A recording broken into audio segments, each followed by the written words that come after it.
danas je, po mom mišljenju, nemam nikakvih čvrstih dokaza za to, ali sve govori da tu nisu čista posla.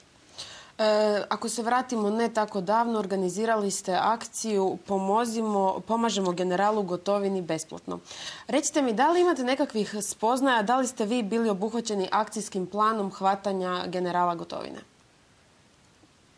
Bilo je raznih informacija iz krugova bliskih vlasti i držim da sam gotovo sigurno bio u njihovom akcijskom planu i sigurno znam, pouzdano znam, razni ljudi su mi na to upozorili, da mi prisluškuju telefon, da mi prate mailove, ali ja sam na to naučio i mene to uopće nije smetalo. Ono što je problem je što su neki ljudi platili daleko veću cijenu. Na primjer, generalu Rojsu je bilo zabranjeno putovati izvan Hrvatske. I još nekim ljudima je bilo zabranjeno putovati iz Hrvatske. Kada stave na takve liste, onda to nije ugodno, ni osobno, ni poslovno. A iza toga, naravno, stala je Sanaderova vlada, stao je predsjednik Republike. Nikada nitko nije izišao i rekao da imaju dokaze nešto protiv tih ljudi, da su oni uistinu nešto radili.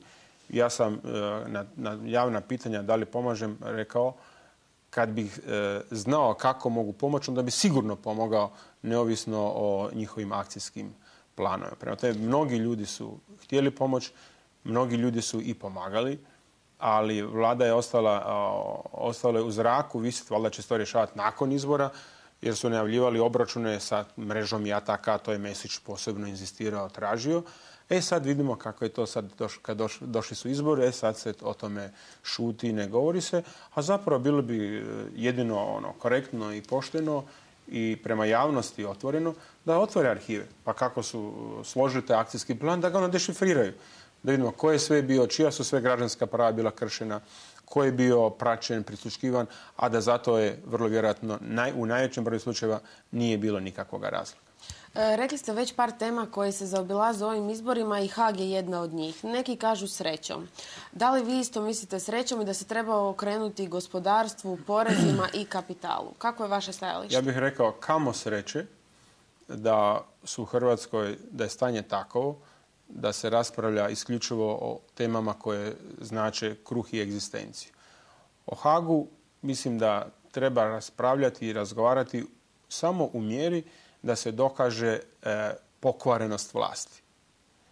S jedne strane i s druge strane da se javnosti jasno ukaže na dalekosežne, tragične posljedice politike koje je provodila vlada Ive Sanadera i vlada prije nje. Kad kažem pokvarenost vlasti, onda mislim na onaj spot famozni koji je zabranjen, odnosno na Sanaderov kazališni nastup na Splitskoj rivi, gdje on urlao o pomoći generalima, a onda je nakon dolaska na vlasti sve spakirao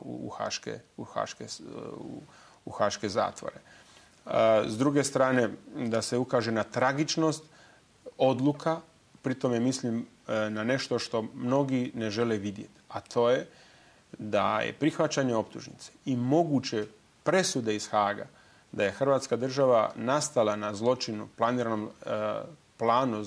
planiranom zločinačkom pothvatu etničkog čišćenja, da je takva presuda svima koji su se borili za Hrvatsku i svakom Hrvatu, neovisno o tome gdje je tada bio, da će to ostaviti trajne i nepopravljive posljedice. Naime, u Drugom svjetskom ratu Hrvati su bili podijeljeni ispod različitih zastava. Pa se onda, ovisno o okolnostima, može interpretirati ovako ili onako. Ali u Domovinskom ratu svi su Hrvati bili ispod samo jednog barjaka ispod hrvatskog. Nisu bili dvije strane.